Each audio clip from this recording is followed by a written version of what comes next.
Actually, welcome back in. If you listen to, LOL, can't get my words out. If you listened to the last edition of this, I don't know. I'm recording both of these in the same day, so I don't know what I'm going to call it, but it's going to be something to the effect of carry culture. But by the time of this recording, that one would have already been out, but I'm recording both of these in the same day just because the past week has just been, just a very interesting week, and just a lot has been kind of resting on my mind. And so I wanted to kind of share these two things back to back. We do normally get community input on these things, as well as just things I have from my notes. But again, welcome in to another edition of Scattered Thoughts, where me, Sky, gives you however much time. Again, we used to say 5 minutes, then it was 10 minutes, then it's just however long we get to the point, But again, these are very unscripted, scattered thoughts about what's kind of on my mind. And based on you all's comments and feedback and input, sometimes these actually end up becoming scripted videos, long form scripted videos on the channel. But either way, I wanted to hit the second point, the first point being the video that should have gone out last week, whatever I ended up calling it. And then this is the kind of second point that's really been resting on my mind. And I think I kind of want to title it, I guess, like broken trust, something around the line. Maybe I'll come up with something better than that. But I think there's this kind of theme of broken trust in the community. And I just generally have some questions about, like, where do we go from here? So, more recently, this got spurred on by the incident with the leaks. Again, we are not going into that situation. There's been information that's come out since that whole thing started unraveling and pointing fingers and blames and all this other stuff. So again, I'm not telling you to do anything around that. I'm just referencing as a point of, like, what also kind of ignites the reason why I think it's worth bringing up in this moment, this idea around how do you heal, or how do you move forward from broken trust, given the fact that not necessarily from the perspective of the person who is alleged to have been the source of leaks, but more so from the perspective, again, as you see, I'm not going through the whole situation. If you really want to know, the information's out there. This is not like a space to, like, hash out, like, who's to blame over that. But for me, I do think it's interesting that when all of this was happening, and hopefully going to pull in some examples that highlight the point even more, but when all this was happening, I remember being very struck that, like, this institution, this body of people, this organization who is supposed to be a credible organization, and when they say something, granted, obviously, when you're dealing with anything, especially something that potentially might be legal, you want to have the proper evidence and support and research and all those things. But ultimately, like, it's up to a company in this, corporation, organizations, nonprofits, whatever you're talking about, to, if they've built enough reputation and credibility with their community and just in general with the world, they should be able to be like, I'm trying to think of another example, but the Red Cross, right?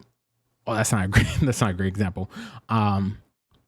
The Salvation Army should be able to talk about statistics and talk about, like, the statistics of the demographic of people that they serve and the impact that they do in the community. And people should look at them when they put out a statement saying, like, we've helped, X amount of people this year, and say, okay, I believe you because you're a credible source. You have integrity as an organization, all that good jazz, and you see that and you really don't question it, right?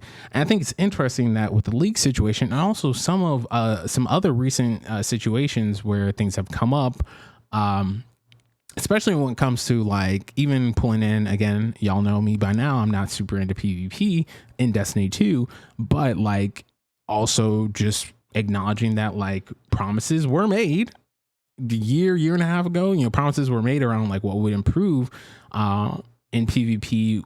PvP folks have acknowledged, again, people who are deeper in it than me have acknowledged, and again, there's information out there if you want to read it. Just the fact is, like, it feels like we're being lied to. It feels like it's a broken promise, and it feels like there are just these, like, incremental moments where, again, talking about Bungie here, we're not here to attack people. We're not here to harass people. I do not condone that in any way, shape, or form.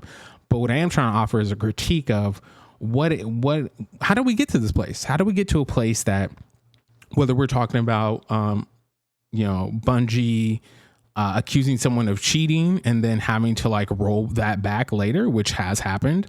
Whether we're talking about promises around PvP and just not meeting those promises, whether we're talking about a leak and pointing a direction of blame towards an individual, like why is it the fact that like there's not this phenomena where we're in an instance where we should be able to trust the word of an organization who is supposed to have integrity, is supposed to have honesty, all those different things. Why are we experiencing this moment or these moments of broken trust where ultimately it feels bad? I think again, I don't think any of these situations that you can think about, and there's been a lot of situations that for me are in line with this kind of pattern over the past, honestly, I'd say since Beyond Light. So I'd say about the past 2 years where we've just kind of seen these incremental ways where this trusted source, again, there's multiple dimensions and we won't have time to go into all dimensions, but what I'm really trying to tease out is like, one, are other folks kind of seeing this kind of pattern of, or well, let me roll it back for a second. Taking it to the leak situation, which again, I'm not going deep into details. When all of that first surfaced, it was originally broken. The news originally broke from a journalist who also plays the game. There are some allegations that are put out there, and then Bungie responded and kind of talked very vaguely about these things. What was interesting about the original post from Bungie about the circumstance was that it was met, like, granted, there were people who were like, yeah, that's right, like, no one should be leaking information, but also it was met with a surprising amount of skepticism, which was interesting, not just because I think there's kind of like the news had already kind of, there's rumors floating around already, but I think also just the fact that at the point, at least when I was reading that thread, it was Bungie had just freshly tweeted out that original tweet about, community standards and trust. And it was still met with, again, not pointing to any specific person, but there's just a lot of like criticism and skepticism, things like that. And for me, I wondered in that moment, and I still wonder now, is it's like, what are happened all the moments that have led up to this space where like, there's not trust. The trust is broken. Again, I'm not pointing blame. We're not saying who's at fault for the trust being broken, because also let's balance out the scales. Let's keep in mind devs and other community managers and other staff at Bungie have been harassed by super toxic members in the community. So like I feel like there's multiple dimensions when we're talking about broken trust, but just really getting to a place where like, why can't we, well, I'll say this. Why can't we get to a place of being honest brokers again? Or what would it take for us to get to a place where the community had trust in Bungie's word and Bungie had trust in the community to, maybe this sounds wrong, but to like behave properly, like to act civilized and not like harass their staff, right? I'm just not clear. I find myself, especially in these recent incidences, in particular, the incidents where there's a well-known community member who provided, helped start and maintain a very valuable third-party site for the community and was well respected. I think they were a content creator as well, but again, there's someone who provided a resource. They were banned. Super surprised by the ban, unclear of like where it was coming from. It came out of the blue. And then Bungie later rolled it back and was like, and then kind of vaguely was like, some people may have been improperly banned. And like, for me, if I was a company and that had happened, I do wonder what it would have looked like. And again, that community member has vowed, and to my knowledge, to this day has not come back, right, to the community. And that website is actually, I think, defunct. I don't think it's actually active anymore, right? So we not only lost like a great resource that hundreds, if not thousands, of community members use, but also there's just like, to me, and I wasn't the person who was involved, right? It was interesting, and again, folks may know, but the D2 gunsmith situation. But like for me, it left a sour taste in my mouth to feel like if you're wrong, like I was raised by my mother that like if you're wrong, you're wrong. Like take your ego out of it, take your pride out of it. Maybe you need to like take a breath and like take a breather. But when you're wrong, you acknowledge you're wrong, and you're very specific about what you did wrong, right? There's like what do you call it, like a kind of a saying in the black church, around like what's done in the dark will come to light, right? So it's just like if something happened in the background, like if something happened privately, handle it privately, handle it with dignity, handle it with respect and humanity for that person and for the people involved, right? And be able to talk about that.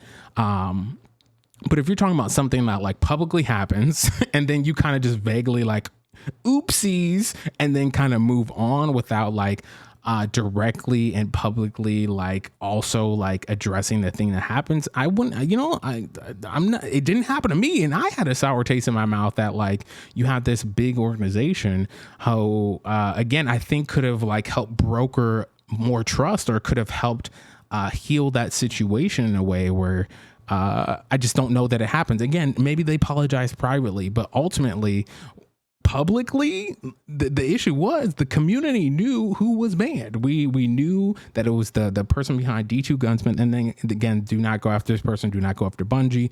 Do not harass anyone. That's not the point of contact. The contact is to draw out a question, right?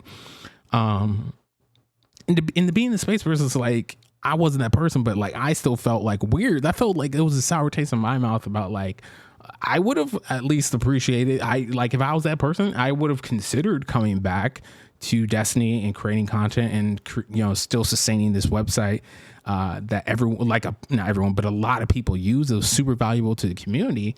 If like there was like a public apology beyond just like this vague tweak about like, hey, like this happened, oopsies, right? And so I feel like it's all those little moments. I don't feel like it always has to be like end of the world apocalyptic, boom, something exploded moment. I feel like it's all these like, what do they say in movies? Death by 1,000 cuts. I feel like that's in the moment we're in, where we just continue to have these moments of broken trust, either from the community side or from Bungie side.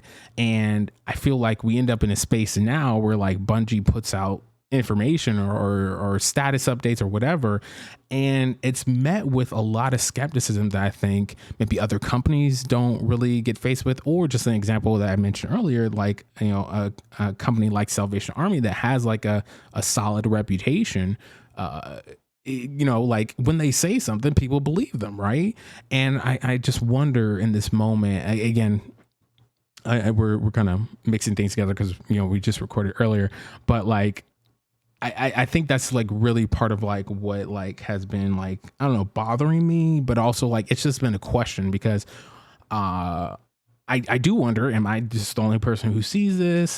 Do folks think this is normal within the game industry? Again, I'm not super deep into like the history of the game industry. I'm just here to create content. I connect with community members. We have fun. That's my focus here. Again, game, learn, grow. That's the focus here. And so if this is like actually like normalized and it's like an industry wide problem, I'd love to know and feel free to chime in. But also I'm just wondering if other folks feel similarly about this idea of like broken trust. And again, I want to be very clear. I'm not blaming Bungie. I'm not blaming the community. I'm saying that like everyone's, I think to some extent has a hand in this broken trust, in the fact that when things are said, when things are done, we're not starting at level 0 or level 1 of like talking and having a civilized conversation. We're starting at level 32, way past level 10. We're just throwing slander. People are doxing people. People are harassing devs. People have been sending death threats. What I think pretty frequently over the past year and a half, sending death threats to devs. Like, what are y'all doing? Not only is that just weird energy, it's just like, fam, just go do something else with your life, right? And I think there's an aspect, in my opinion, I may be wrong, I'm willing to be wrong, but I think there's an aspect of broken trust that leads to those situations. I think there are other communities that you can point to. Again, I have a lot of friends who play Stardew Valley. I have never heard of any of the similar type of stuff that we're talking about here in the Stardew Valley community. Maybe I'm just not deep enough in. Maybe they do have some of these issues, but I feel like there's just different there's different areas within the gaming industry. There's just different areas in life where I think we can point to examples where there's solid relationship and solid, just even if you disagree with different moves or different patches or whatever, there's still a solid level of respect between the organization. I'm particularly thinking about the gaming organization, but between solid level of respect between these gaming organizations and their communities. And again, I don't want devs to get death threats. I don't want community members to be harassed. I don't want like any of this to happen. And so I do wonder is like, what can we do? Like acknowledging it is what it is. I feel like, and again, I can't speak for everyone, but I do feel like a lot of folks notice that there's these breakdowns in trust and how do we move forward? How do we get to a place where we can actually like build these strong communication channels that allow for us to be like, you know what, I really, this new change to Legend Lost Sectors, not that this is my opinion, but you know, you could say like this new change to Legend Lost Sector, I'm really not vibing with it. It really does not feel good at all. It's making my experience not great. And Bungie could be like, well, you know, we don't have the dev time to like change it. This is what it's going to be like, at least for the end of the season. And people can have that conversation or whatever the conversation may be. And it's civilized, and we can get to a place where people just say like, you know, okay, here, you know, it is what it is. We move forward. We move forward. And if there's opportunity to change things in games or improve things, those things are improved upon, or at least communicate it and say like, you know what, we don't have the staff capacity to improve this, you know, I honestly, this might just be my last thing on it. Honestly, I think a lot in terms of like offering solutions, because I like to offer solutions, even though this is like ranting. I do feel like so much could be maybe not solved, but I think so much farther could go if there's just an additional layer of clarity and transparency that would say, outside of a TWAB, outside of the Wednesday blogs, so just saying like, you know what, we've heard feedback. A lot of folks are saying right now that, I don't know, master raid loot is not, it doesn't have a high enough incentive. It doesn't feel good to attain. There's no real reason to run the master raids. We heard that feedback and we are acknowledging it, saying that right now we already have the next 2 seasons of content. And again, not saying this happened, but just an example. We already have the next 2 seasons of content planned out, and we don't have the staff capacity to shift that quickly. But what we can say, and by the midway point of the 2nd season, we should have some type of patch that should make it feel better. And then ultimately it should be fixed or adjusted in 3 seasons. But, you know, again, that's a little bit convoluted, but I think folks can kind of get the general idea that it's just like that additional layer of communication, saying that like, you don't have to go into details of like coding and everything, but I feel like so much would just go farther just to be able to say that, you know what, at the end of the day, we can't do this, we can't do that, and here's our limit. Not because we're being like jerks as a company, but because we're just being honest that, you know, at our limit, we can only do this in this amount of time. And I feel like some of the conversations, at least, again, you'd still get those outliers, unfortunately, who are just raging at people and just being jerks on the internet. But I do feel some of the communication, in theory, could get better if we just had a little bit more of that communication that allows us a space to be like, you know what, let's humanize each other. Let's humanize the staff on Bungie's team. Bungie humanizes the community and recognizes that not all of us are out here trolling. A lot of us are out here providing critique and are trying to be thoughtful and intentional about the way we address these things. And how can like we, at least the people who are going to be civilized in these conversations, get to a place that like we can, again, to the overall point, I don't know, mend the trust. How, you know, like help mend it, because right now things just feel broken. Things don't feel good, and honestly, you know, TWABs are cool. The Wednesday blogs are cool. Tweets are cool. But I just don't know that we're in a place where the community and Bungie are having a solid relationship, and I feel like it will go a long way to at least start planning out or thinking about solutions to getting us there. So again, we'd love to know what the folks think on their thoughts about this. Again, cramming in a bunch because we're recording two in one day. So again, last week, or the one that should have gone out last week, And then this one that's going to go out this week. But yeah, just would love to know folks' thoughts about that. Do you even think that there's an issue with broken trust? Is there a reason to be concerned? Am I just kind of grasping at straws? But again, I'm just talking from my own experience. That's what we do here. And love to hear feedback and comments. But let me know what you think, because I just, it feels like there's so much tension, unnecessary tension. And I just want things to a little bit smoother. Things won't be perfect, but hopefully things can get smoother. That's all I have for now. Looking forward to seeing what y'all think and responding soon. Peace.